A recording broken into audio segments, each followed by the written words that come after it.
Hi Year 12, welcome to this lecture looking at the postmodern view of education. We're going to look at what postmodernism actually is. We're going to look at some examples to explain the impact of postmodernism on education. And finally, we're going to look at evaluating the postmodern view of education. Here's a quote that summarises quite nicely what we've moved away from and what we're moving towards. So, mass production, the mass consumer, the big city, big brother state, sprawling housing estate, and the nation state are in decline. Flexibility, diversity, differentiation, mobility, communication, decentralization, and internationalization are in the ascendant. We are in the process of developing our identities, our sense of self, our own subjectivities are being transformed. We are in transition to a new era. So many people do accept that we actually do live in a different kind of society today than of relatively a few years ago, so that of our parents or our grandparents. However, what type of society is it that we now live in is pretty much up for debate. So, can you please... So you will need some line paper for this activity, and actually you probably will need some line paper for the notes on this lecture because they won't all fit onto the PowerPoint that I've given you. So based on the quote that we just looked at, can you sort these terms out into features of modern society and features of postmodern society? Just to give you a clue, there are 6 on each side. So for example, an industrialized factory-based economy, so Ford factories, I would say that's certainly a feature of the modern economy, old economy, because we don't really have big industry anymore, which means that our postmodern opposite is service sector.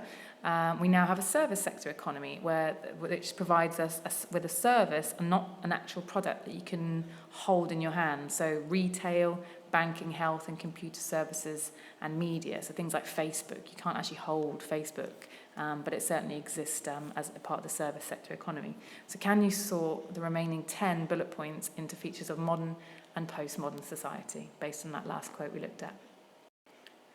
So just to give you a bit of background to postmodernism, they would argue that we are in a society that's characterized by consumerism and choice. And there's a little image in the right-hand corner there saying shopping for God. So in beliefs, for example, people are now shopping around a lot more for the belief system that suits them. They're no longer accepting that, oh, you know what, my parents were Protestant, Church of England, I'm going to be Church of England. Some people are choosing different religious groups to join, things like, different groups like Scientology, for example. Postmodernists would argue that the big theories that we've been looking at, functionalism, Marxism, New Right and feminism, are now irrelevant because there is so much change and uncertainty, no one idea can be seen as true. So, can you, using the points below, criticise each of the 4 main theories above? So postmodernists would argue that there's no such thing as a value consensus because we now live in a diverse world with multiple ethnicities and cultures all living together. So there's no such thing as a value consensus. So which of those 4 theories does that disagree with? They would also argue that identity is fluid. We can pick and choose the things that form our identity, so we no longer have to dress and act in the way our parents do. We can pick our own source of identity, such as the different types of music, different clothes, and different tastes. So who does that disagree with? Which one of those theories does that disagree with? Since the collapse of the industrial economy, there is no such thing as class-based politics, which is true. And there's an argument that we don't even have different classes in our society because of education and work opportunities, we're all able to sort of move up and down the class structure altogether. And finally, there is no such thing as a typical family. And this is because we have multiple family types, we've got same-sex couples, we've got high levels of divorce, we've got reconstituted families, we've got divorce-extended families, we have extended families. So there's no such thing as just a nuclear typical family where there's a mum and a dad and their biological children. Apologies, but the feminist one's being cut off, which is a bit of a clue. Postmodernists would also say that things like gender identities are irrelevant. There's no such thing as a masculine man and a feminine female. The whole idea of gender identity is a very fluid concept. So they would say gender and class, for example, no longer determine your life chances. It's about you as an individual and the choices that you make. So they can be used to criticize all of those theories. So one of the sociologists we're going to look at is a guy called Robin Usher, and he said that education in a postmodern society is characterized by diversity, which means like there's lots and lots and lots of different types and choices. And this means it's suited to the needs of the learners and the changes that have taken place in the economy. Now, this should mean that education basically reflects the postmodern economy, the service economy, if you like. Rather than all education taking place in schools and colleges, there are now opportunities for distance learning using the virtual learning area, like we've got e-lockers, video conferencing, Skype and YouTube, which is what you're doing right now. So what I'm going to do is have a look at several different areas in education, and I want you to annotate on your PowerPoint or on your bit of lined paper how the following areas have changed from the modern to the postmodern era. So here's the different things you're going to be looking at. Modern society, education is controlled by the state, uniformity of types of schools, education is fixed in time and place, e.g. in the school timetable. In modern society, education stops when you leave school. Learning is teacher-led. And again, number 6 has been cut off, and I don't think you have this on your PowerPoint, so please add it.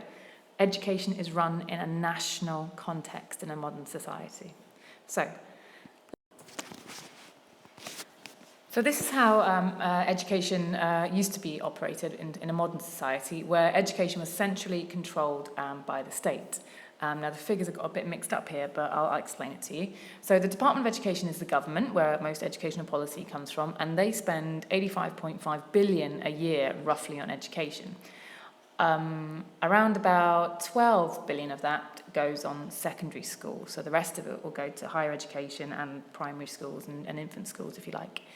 East Sussex gets about 70 million to spend on their secondary schools, and they are the local education authority that used to get the money directly from the Department of Education. They would then give the money to the schools in the area, and they would tell them how to spend it. So if a head teacher wanted to get new iPads, for example, they'd have to get permission from the local education authority. Now, you should know that this all changed, particularly after 1988, and has gone on to change more recently as well. So, in a society, the Department of Education, the government, they give money directly to 2 brand new types of schools that have popped up under the current government, from the 2010 government educational policy. The first one you might have heard about is called Academies. Now, Academies count as a charity, even though they're operated by private companies. They're free from the national curriculum, and they can set their own rules. They also get funding directly from businesses as well, but they skip out the local education authority level, as you can see. The other new type of school were set up by sort of community groups, interested parties, and interested parents. And these are known as free schools. So these are state-funded schools that are independent of state control. So they do get money from the Department of Education. However, they are allowed to set their own selection policy, like how they choose which kids to come to the school. They operate a bit like private schools generally, in the sense that they'll have very early starting times and they normally won't finish until 5 p.m. And the theory behind them is they're supposed to be set up in some of the most deprived areas of the country where parents don't think there's enough good schools to provide for the kids in that area. Within postmodern society, comprehensive schools like our school, they still exist, but their money still goes through the local authority route that we looked at on the previous slide. The only difference being, since 1988, as you should know, schools now are responsible for managing their own budget, so the local education authority can't tell them how to spend their money. In a modern society, we had uniformity of types of schools. So after 1944, there were 3 different types of secondary school you could have gone to: a grammar, a secondary, or a technical. Since 1965, there was the move towards comprehensivization, and it wasn't really until 1972 that all state schools turned to comprehensive schools. But most students would have gone to a comprehensive school where people would have gone from their local catchment area to their nearest school. But there were still a few grammar schools knocking around, and you guys should be aware that quite a lot of them are actually based in Kent. Postmodern society, so we're looking at now all these different schools pretty much since 2011. Young people, parents have a huge range of choice about the type of school they might send their child to. You've got the usual comprehensive schools, you've got the odd grammar schools. You've got specialist schools now, where schools can apply to be specialists in maths, arts, sports, technology, all types of subjects, languages, and they get an extra pot of money. You get city technology colleges, which are colleges that basically specialise very much on sort of practical vocational learning based within city centres. Faith schools are growing as well at the moment, whether they be Jewish schools, Catholic schools, Muslim schools. You've got the old style of academies, which is where schools that weren't doing so well, which were failing and therefore sort of running out of money because no one was sending their kids there, they could be taken over by private companies which would pump in a lot of money, enabling them to improve the prospects of the students that went to those schools. You've got free schools, like I mentioned in the previous slide, or a previous slide, and the new style academies, which I've also mentioned in the previous slide, where again, this is for schools that are doing well, possibly got good Ofsted reports, good league table position. They can now be taken over by private companies, and one of the big one in the areas is called ARC. They sponsor a range of schools, for example, around the Hastings area, and they're a private company that invests quite a lot of money in those schools.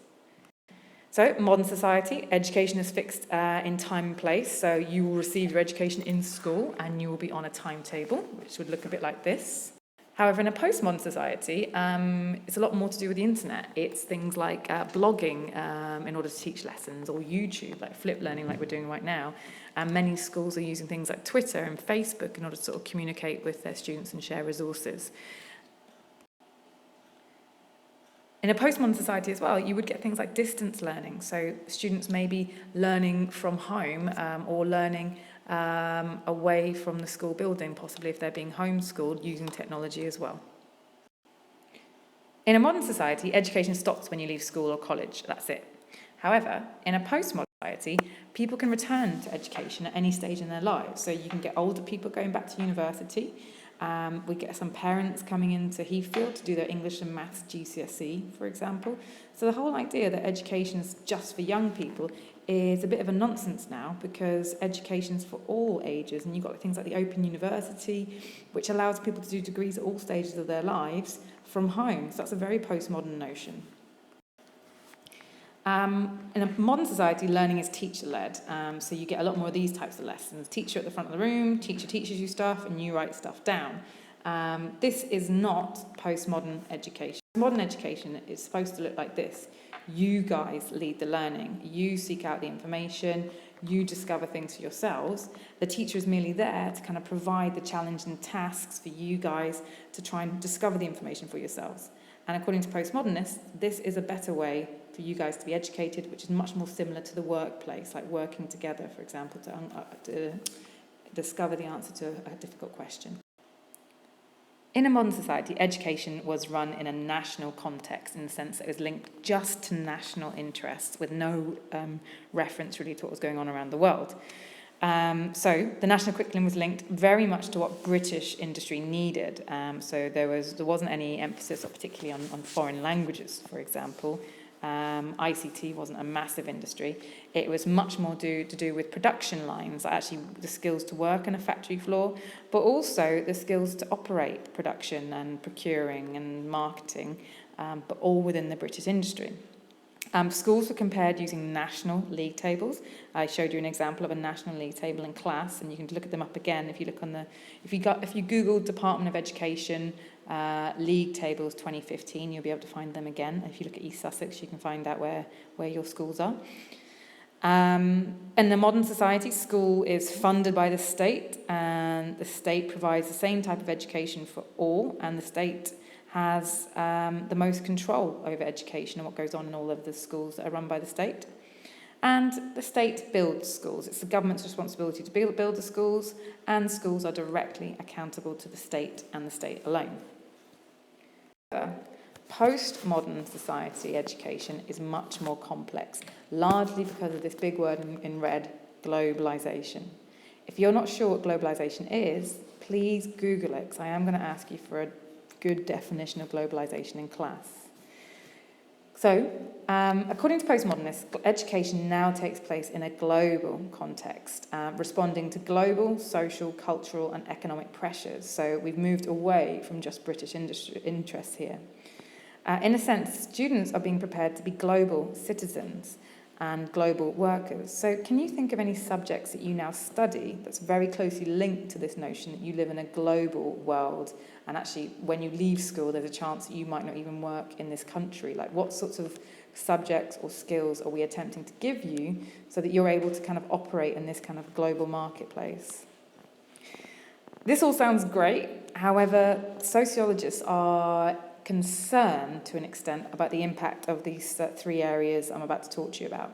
We've seen a lot of commodification of education, in the sense that education itself has become a commodity to be bought and sold for profit. So there's evidence of lots of education services being moved out of the public sector. So, for example, around a school that might still be funded by the state, the IT service might be run by a private company. Ours isn't in Heathfield, but I know that the actual software that we use, like e-lockers, that is a private company that we pay for to provide that service. Exam boards are private companies. The one that you might have come across is EdXL, is actually a company owned by a United States corporation. And the canteen in our school is run by a private company. And all of these people, all these companies, wouldn't do it if it wasn't for profit, because that's what capitalism is all about, profit. However, the government claims actually these private sector organisations are able to run these services much more efficiently and a much lower price than what the government used to be paying for it, which kind of links down to the yellow box at the bottom, if you see to the right, which is the idea that neoliberalism is the most effective way of getting services to run efficiently. So the market is always better than the state about getting things to run efficiently. Also, as well as that, commodification, services are now run as a source of profit for private companies, which is kind of what I was saying beforehand. They wouldn't do it if it wasn't for profit. And there's been a phenomenon known as colorization of schools, where you're starting to see like vending machines popping up, where they can buy products from private companies. And I think I've told you about schools that actually have a Costa inside of them, where students and staff can buy Costa coffee at any time throughout the day. That is turning education into a site where companies can start to make money, if you like. So can you think of any examples of commodification around Heathfield or any of the schools that you've been to beforehand? Any evidence of colorization? And can you think, like, is commodification, is it a good thing? Like, would you prefer a bit more colorization maybe around Heathfield? The second thing that we're interested in is what's called the privatization of education. And this simply is when education itself is becoming privatized. And this is when we might look at the new academies, particularly the ARC schools, like I said, in around about the sort of East Sussex area, and all over the country. They're also opening schools in other countries as well. This is where these whole schools are owned and run by private companies for profits. And they get their funding the same way all other schools get funding. So the more students that go there, the more money the government will give these schools to provide that service. And finally, this is something we're already quite familiar with. This process of marketisation, trying to get schools to be more competitive, for example, and give parents more choice. However, nowadays, this marketisation is now on a global scale, because the UK now competes with schools all over the world because of this league table on the right-hand side here. This is Pisa, okay? And Pisa stands for Programme of International Student Assessment, and they rank all of the countries in the world that take part in Pisa against each other. And this one's for maths, for example. And as you can see, the UK is not doing fantastically well. Okay, we are 26th on the list at the moment. And this has led to politicians, every time Pisa's tests are done, which I think is once every 3 years, politicians can get really outraged by the fact that the UK isn't doing any better than 26th in the world. Although it is worth noting, by the way, that the United States is 36th in the world, particularly when so much more money is spent in the UK than many of the countries that are above us, such as Shanghai, Singapore, and Hong Kong. So this has led to a range of policy changes, particularly you might have noticed over the past few years, a real shift towards literacy and numeracy, because that seems that Pisa will only test for English, maths and science sometimes. So let's have a look at it. And this is kind of our evaluation points, criticising this sort of postmodernisation of education. So the reliance on PISA tables has meant that lots of policies from China and Singapore and Hong Kong, for example, have been plucked from these countries and applied in the UK with little consideration from the cultural context from which they originate from. Now, one of these sorts of policies has been increased testing and standardised testing, and they're going to be reintroducing testing, I think, of 7-year-olds in this country soon. Now, this might seem like a good idea, however, critics would say this increased testing puts students under a lot of pressure. And evidence suggests that South Korean teenagers, which tend to be towards the top end of the test results, found that they were also the unhappiest about their time at school. School was not a happy place for these sorts of students. There's also criticisms that PISA ignores out-of-school factors that can help and hinder achievement. So, for example, again, in Singapore, in South Korea, parents value education so much more than parents in England, even middle-class parents. There is so much more pressure on the young children in those countries, and China as well, to do well in education, that they are put under enormous pressure at home and in schools to succeed educationally. It is the main way of them gaining status. So you don't really find the anti-school subcultures that we talk about in England, for example, or Britain, sorry. So no matter what educational policies you do here in England, it's not going to affect the cultural capital at home, if you like. And employers have also been quite critical of students who are taught to a test and actually don't develop the kind of creative skills and problem-solving skills that we've been talking about in class. Another criticism, or maybe of the postmodern view of education, is actually there are some policies that maybe are going against this postmodernisation, particularly, and some of you will have come across this, schools now have to teach fundamental British values. And some people would argue this kind of goes against the kind of multiculturalisation of our country, this idea that we're moving towards sort of global citizens and what have you. That seems to go against that. Although, to respond to that, they would say that actually the values they focus on are respect and for other faiths, for example, and dignity and what have you. Not all schools, for example, Heathfield, not all schools make languages mandatory at GCSE, and languages is clearly a skill or a subject that you should be following if you want to take part in a global economy.